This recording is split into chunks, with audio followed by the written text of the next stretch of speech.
자, 여러분 그 전체적인 그림을 그리는 게 굉장히 중요하다 그랬는데 이 부분 중요하니까 다시 한번 강조를 해볼게요.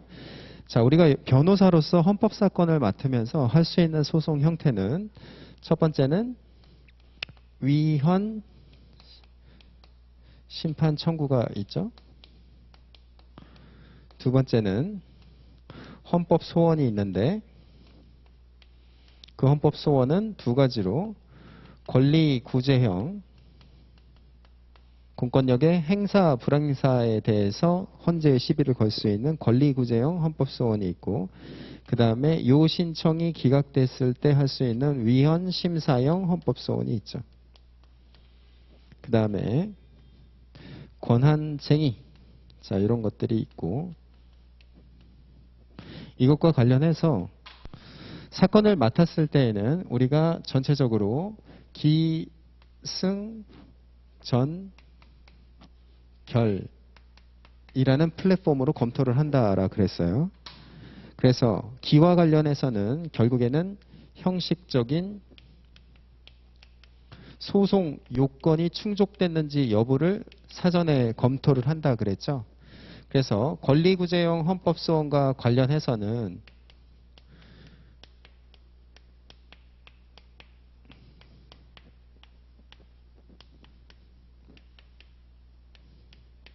이러한 개별적인 소송 요건이 충족이 됐는지 여부를 먼저 봐야 된다 그랬어요. 그래서 이러한 요건이 충족되지 않았을 때에는 각하가 되는 거죠. 각하 결정이 되는 거예요. 그런데 만약에 이런 것들이 충족이 되면은 이제는 어디로 넘어가는 거예요? 이제 본안으로 넘어가는 거죠. 여기가 그래서 본안이 되는 거예요. 그런데 이런 것들이 충족이 되었을 때 당사자에게 소송 절차상 요구되는 수단으로서 가처분이 검토될 수가 있겠죠. 이게 소송 기술상의 수단으로서의 승해에서 우리가 변호사로서 검토해 볼 수 있는 수단이 되는 거예요. 그러면 전으로 왔을 때 각각의 소송 요건이 충족되었음을 전제로 해서 과연 링 위로 올라와서는 우리가 어떠한 논리를 전개할 것이냐. 여기서의 첫 번째 검토는 뭐냐면 침해되는, 제한되는 기본권을 먼저 확정해야 되겠죠. 제한되는 기본권을 확정하고요.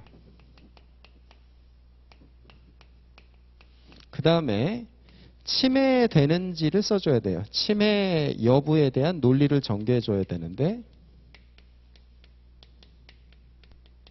여기에서 가장 중요한 통제 수단이 된다라는 게 뭐예요? 결국엔 비례의 원칙 위반 여부죠.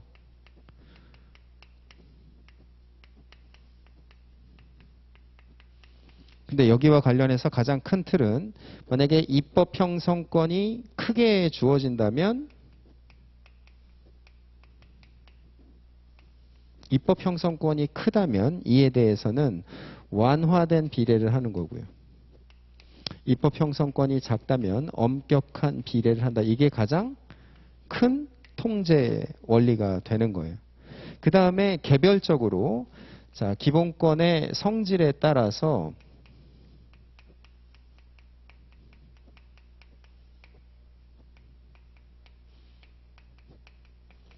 자 우리가 평등권에서 봤던 게 뭐가 있었어요? 바로 자의금지 같은 것들, 그 다음에 완화된 비례 원칙으로 빠지는 경우, 그 다음에 엄격한 비례 원칙으로 빠지는 경우, 이런 것들을 봤었죠.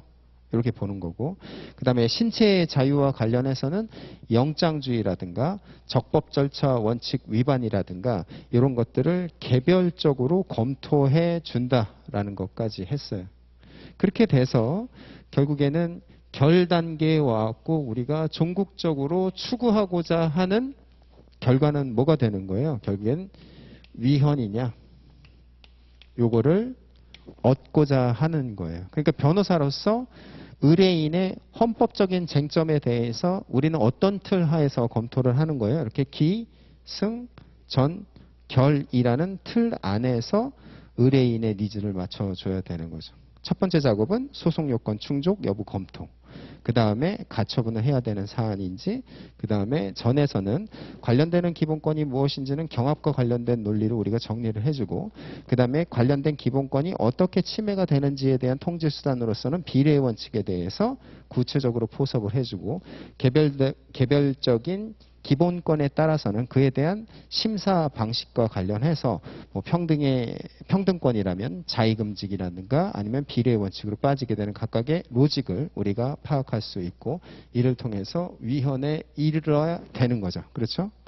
이 틀을 잘 기억을 해두세요.